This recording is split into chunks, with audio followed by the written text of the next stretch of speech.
Good evening everyone, I am doctor Manish Jaiswal. तो छत्तीसगढ़ में भी ये बात हो रही थी कि छत्तीसगढ़ के जो भी प्राइवेट मेडिकल कॉलेजेस हैं उनकी जो 50% सीट है उसका फ़ीस जो है गवर्नमेंट मेडिकल कॉलेज के इक्वल ही होना चाहिए।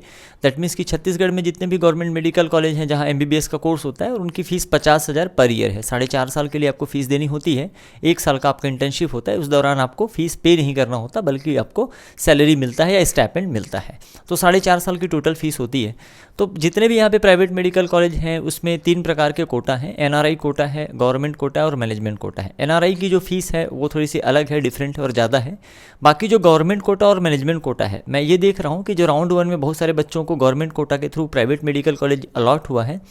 तो कई सारे लोग ये कंफ्यूज हैं। हालांकि पिछले कई वीडियो में मैंने इस चीज़ को मेंशन किया है कि यहाँ पे मैनेजमेंट कोटा और गवर्नमेंट कोटा का फीस स्ट्रक्चर जो होता है वो सेम होता है तीनों ही प्राइवेट मेडिकल कॉलेज में। यहाँ पे हम सैंपल के तौर पे Shankaracharya institute of medical science को ले रहे हैं कि यहाँ पे क्या फीस स्ट्रक्चर है, 1 साल में आपको कितना पे करना होगा और 4.5 साल के लिए आपको ये फीस पे करना होता है। तो फीस कम होने की बात हो रही है, कम तो नहीं हुआ। लास्ट ईयर के कंपेयर में ट्यूशन फीस बढ़ गया है।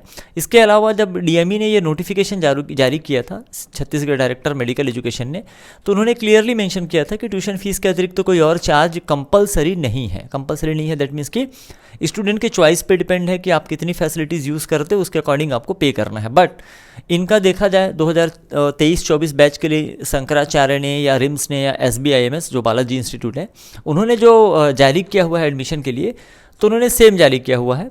तो यहाँ पे आप देखो ट्यूशन फीस आपका 7,50,187 है। इसके अलावा कॉशन मनी जो कि रिफंडेबल है, जब आपका कोर्स कंप्लीट हो जाएगा तो ये 20,000 रुपये आपको बिना ब्याज के वापस लौटा दिए जाएंगे।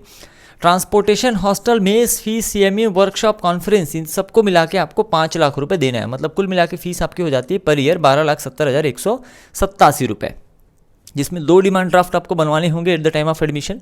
एक 7,50,187 का और दूसरा 5,20,000 का। इसके साथ ही आपको 1 साल की जो ट्यूशन फीस है उसका बैंक गारंटी भी जमा करना होगा 7,50,187 का, और ये कंपलसरी है। तो ट्रांसपोर्टेशन इत्यादि का जो चार्ज ऐसे लिया जा रहा है, जैसे मतलब आप हॉस्टल में ही रह रहे हो, वहीं के मेस में खाना खा रहे हो, तो कॉलेज कैंपस के अंदर ही है। मतलब आप दूसरे देश से ट्रांसपोर्ट नहीं ले रहे हैं कि लाइक अलग कंट्री से आप आ रहे हो यहाँ पे शंकराचार्य में पढ़ने के लिए। मतलब इतने पैसे में तो आपको, मेरे को लगता है 1-2 फॉरेन ट्रिप आराम से हो जाता। बाकी जो भी है सो है, ये आप देख लीजिए। कट ऑफ के बारे में भी मैं आपको बता देता हूँ कि जो प्राइवेट मेडिकल कॉलेज हैं छत्तीसगढ़ के उसमें कट ऑफ क्या गया हुआ है। Raipur institute of medical science का सारे कॉलेज के वेबसाइट में अपलोडेड है। ट्यूशन फीस जो है 7,45,000 है वहाँ पे, यहाँ पे रिम्स में। हॉस्टल और मेस का 3 लाख रुपए पर ईयर लगेगा आपको, 3 लाख रुपए पर ईयर 4.5 साल के लिए आपको देना है, हॉस्टल में रहने के लिए और मेस में खाने के लिए। ट्रांसपोर्ट फीस, अब क्योंकि आप कैंपस में ही है हॉस्टल, तो ये ट्रांसपोर्ट फीस जो ले रहे हैं 2.5 लाख रुपए पर ईयर, मतलब ये वाकई में सोचने वाली बात है। कॉशन मनी 20,000 ही है जो कि रिफंडेबल होता है। तो आप देखिए 2.5 लाख रुपए पर ईयर आपसे ट्रांसपोर्टेशन फीस लिया जा रहा है। तो इन सब चीज़ों पे DME या डायरेक्टर मेडिकल एजुकेशन की नज़र नहीं पड़ी क्या? जबकि नोटिस में उन्होंने क्लियर लिखा हुआ था कि किसी भी प्रकार का अतिरिक्त शुल्क ऑप्शनल होना चाहिए, है ना, ये स्टूडेंट पे बर्डन नहीं होना चाहिए। ये जो ट्यूशन फीस है ये तो कंपलसरी है सबके लिए। अब हॉस्टल में रहना और उनका मेस का खाना चाहे अच्छा हो या ख़राब हो, तो ये कंपलसरी नहीं होना चाहिए, ये स्टूडेंट के चॉइस पे डिपेंड रहना चाहिए। ठीक है, तो अगर ये वीडियो देख रहे हैं कोई DME के मेंबर या फिर ऐसे लोग जो ऑथोराइज्ड हैं इन सब चीज़ों को करने के लिए, तो थोड़ा सा आप ध्यान दीजिए इस पर, है ना। प्राइवेट मेडिकल कॉलेज है, ठीक है। NRI के लिए फ़ीस $35,000 है पर ईयर है। इसको आप, है ना, टुडेज़ आज का जो रेट है उससे कैलकुलेट कर लीजिएगा, तो मेरे ख्याल से तो करोड़ों में पहुंच जाएगा।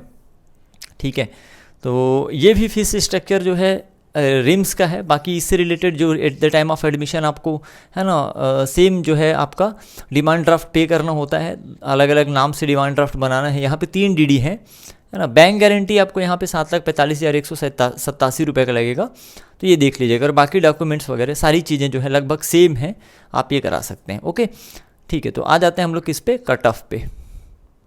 तो 3 प्राइवेट मेडिकल कॉलेज हैं, तीनों में 150 सीटें हैं। NRI कोटा 15% 22 है, मैनेजमेंट कोटा और स्टेट कोटा। स्टेट कोटा या जो गवर्नमेंट कोटा है, मैं बार बार आपको रिमाइंड कर रहा हूँ कि फ़ीस दोनों की सेम होती है। बस ये फ़र्क है कि जो मैनेजमेंट कोटा है इसमें अदर स्टेट के स्टूडेंट भी पार्टिसिपेट कर सकते हैं, और वो भी सिर्फ unreserved student. ST SC OBC जो होते हैं वो छत्तीसगढ़ के ही बच्चे मैनेजमेंट कोटा में भी पार्टिसिपेट करते हैं। मतलब अदर स्टेट का जो कास्ट सर्टिफिकेट है यहाँ पे छत्तीसगढ़ में वैलिड नहीं होता है। मतलब आप दूसरे स्टेट में अगर OBC ST या SC से बिलोंग करते हैं तो भी आप यहाँ पे सिर्फ अनरिजर्व के लिए ही एलिजिबल होंगे। मतलब नंबर ऑफ सीटें हर जगह टोटल मिला के देखा जाए तो 27 मल्टीप्लाइड बाई 3 कर दीजिए, इतनी ही सीटें जो रहेंगी अदर स्टेट के बच्चों के लिए अवेलेबल रहेंगी। तो अगर मैं कट ऑफ की बात करूं, अब क्योंकि यहाँ पे बहुत सारी कैटेगरीज हो जाती है तो सबका इंडिविजुअली प्रेडिक्ट करना और बताना तो क्वाइट डिफ़िकल्ट है।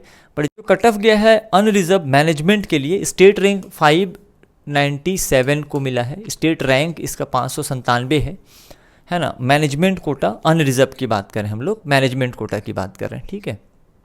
ये आपके स्टेट कोटा है, मैनेजमेंट कोटा मैं MM लिख रहा हूँ यहाँ पे, और 597 है और इसके जो मार्क्स हैं 545 मार्क्स पे मिला हुआ है, ठीक है। रिम्स कॉलेज इन्होंने लिया हुआ है।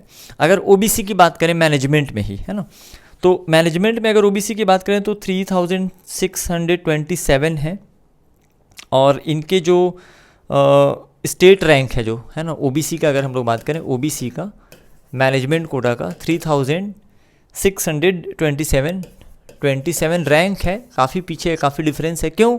रीज़न इसका ये है कि OBC अदर स्टेट के यहाँ पे एलिजिबल होते नहीं हैं, सिर्फ छत्तीसगढ़ स्टेट के OBC ही एलिजिबल होंगे जो मैनेजमेंट कोटा में एडमिशन लेंगे। तो इसका मतलब है कट ऑफ काफ़ी ड्रॉप होना ही है। और इसके जो मार्क्स हैं 343 ओनली, 343 मार्क्स में OBC को मिला है फर्स्ट राउंड में। और सेम ऐसे ही अगर मैं OBC का गवर्नमेंट कोटा की बात करूं, है ना, इसके लिए तो एक्सक्लूसिव छत्तीसगढ़ के बच्चे एलिजिबल होंगे।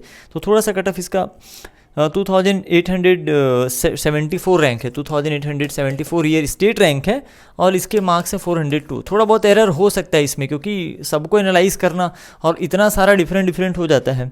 ST कैटेगरी में देखा जाए तो गवर्नमेंट कोटा से मिला है, ST कैटेगरी में प्राइवेट कॉलेज का जो कट ऑफ गया है जस्ट क्वालिफाइंग मार्क्स 107, इसको गवर्नमेंट कोटा से मिल गया MBBS, मात्र 107 नंबर, ठीक है, ओनली 107 मार्क्स। और ST कैटेगरी में मैनेजमेंट कोटा की सीटें खाली हैं, वहाँ पे एडमिशन लेने वाला कोई नहीं है, उसको अनरिजर्व में कन्वर्ट कर दिया जाएगा।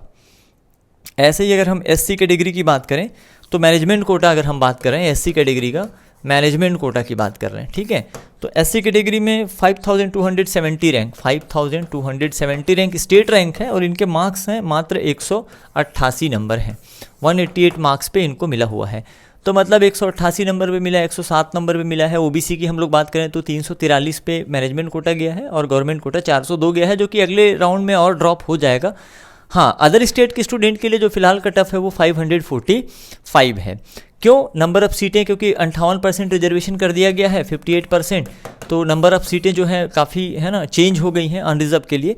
हालांकि जो मैनेजमेंट कोटा की सीट है ST कैटेगरी की, स्पेशल ST कैटेगरी की, स्पेशल ST में तो गवर्नमेंट कॉलेज में एडमिशन लेने वाला कोई नहीं मिल रहा है, तो यहाँ पे तो ये सारी सीटें जो होंगी ना, बहुत सारी सीटें कन्वर्ट हो जाएंगी अपने अनरिजर्व इत्यादि में, या जो भी सीटें रहती हैं, चाहे वो गवर्नमेंट का हो या मैनेजमेंट का, जो भी सीटें वैकेंट रहेगी उनको कन्वर्ट कर दिया जाएगा और फाइनली उसको अलॉट किया जाएगा सेकेंड राउंड और मॉप अप राउंड में, तो इनको अलॉटमेंट दे दिया जाएगा। तो फिलहाल राउंड 1 का प्राइवेट कॉलेज का कट ऑफ कुछ इस तरीके का रहा है। इसमें थोड़े बहुत एरर मैंने कहा हो सकते हैं, बट इसके क्लोज ही रहेगा। राउंड 2 में जो कट ऑफ रहेगा, प्राइवेट कॉलेज में काफ़ी सीटें आ जाती हैं राउंड 2 के लिए, सेकेंड राउंड या अपग्रेडेशन राउंड जिसको बोला जाता है। हालांकि गवर्नमेंट कॉलेज में सीटें कम आती हैं, इसके पीछे बहुत सारे रीज़न हैं जो सेपरेट वीडियो में हम लोग डिस्कस करेंगे। So that's all for this video. आपका दिन शुभ हो, मिलते हैं किसी नेक्स्ट वीडियो में अच्छी इन्फॉर्मेशन के साथ। Thank you very much.